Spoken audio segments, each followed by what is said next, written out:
एक मिनट में सीखते हैं एक्सेल के इंपॉर्टेंट फंक्शंस। वी लुकअप होता है वर्टिकल लुकअप। वर्टिकल मतलब एक्सेल में हमारे बहुत सारे कॉलम्स होते हैं, तो अगर हमें वर्टिकली कुछ वैल्यू को लुकअप करना है तो हम उसे वी लुकअप कहते हैं। और वैसे ही ये जो रोज हैं, इनमें अगर वैल्यू लुकअप करनी है तो हम उसे एच लुकअप कहते हैं। ठीक है, अब एक एग्जांपल लेते हैं। इस टेबल में फर्स्ट कॉलम में दिया है फ्रूट्स के नाम और सेकंड कॉलम में दिया है उनका अमाउंट।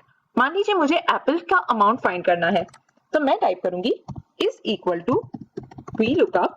मेरी लुकअप वैल्यू है एप्पल्स, तो या तो मैं एप्पल्स टाइप करूंगी या फिर मैं एप्पल का सेल जो है ये सेल वो सिलेक्ट कर दूंगी, कॉमा किस टेबल में मुझे फाइंड करना है तो मैं टेबल सिलेक्ट कर लूंगी। C17 से लेके D20 तक का टेबल है, राइट, कॉमा फिर किस कॉलम में मुझे वैल्यू फाइंड करनी है। मुझे वैल्यू फाइंड करनी है सेकंड कॉलम में। ये है मेरा फर्स्ट कॉलम, ये है मेरा सेकंड कॉलम।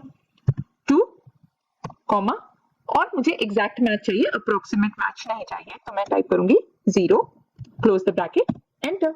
तो मुझे आ गई एप्पल की वैल्यू एज 50, जो ये रही। अब मान लीजिए यहाँ पे जैसे इस सेल में एप्पल्स मेंशन है, ये है cell C22, right, C column 22 रो।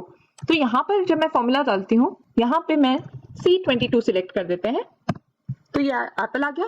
अब मान लीजिए यहाँ पे ड्रॉप डाउन में मैंने ऑरेंज सिलेक्ट कर दिया, तो यहाँ पे मेरी वैल्यू चेंज हो जाएगी, क्योंकि अब मेरी लुकअप वैल्यू चेंज हो रही है और नई लुकअप वैल्यू के हिसाब से वो मुझे उसकी रेफरेंस वैल्यू दिखा रहा है। Very simple. प्रैक्टिस के लिए आप इस शीट को डाउनलोड कर सकते हैं, इसकी लिंक डिस्क्रिप्शन बॉक्स में है। और भी फंक्शंस के लिए हमारे अगले वीडियो जरूर देखें।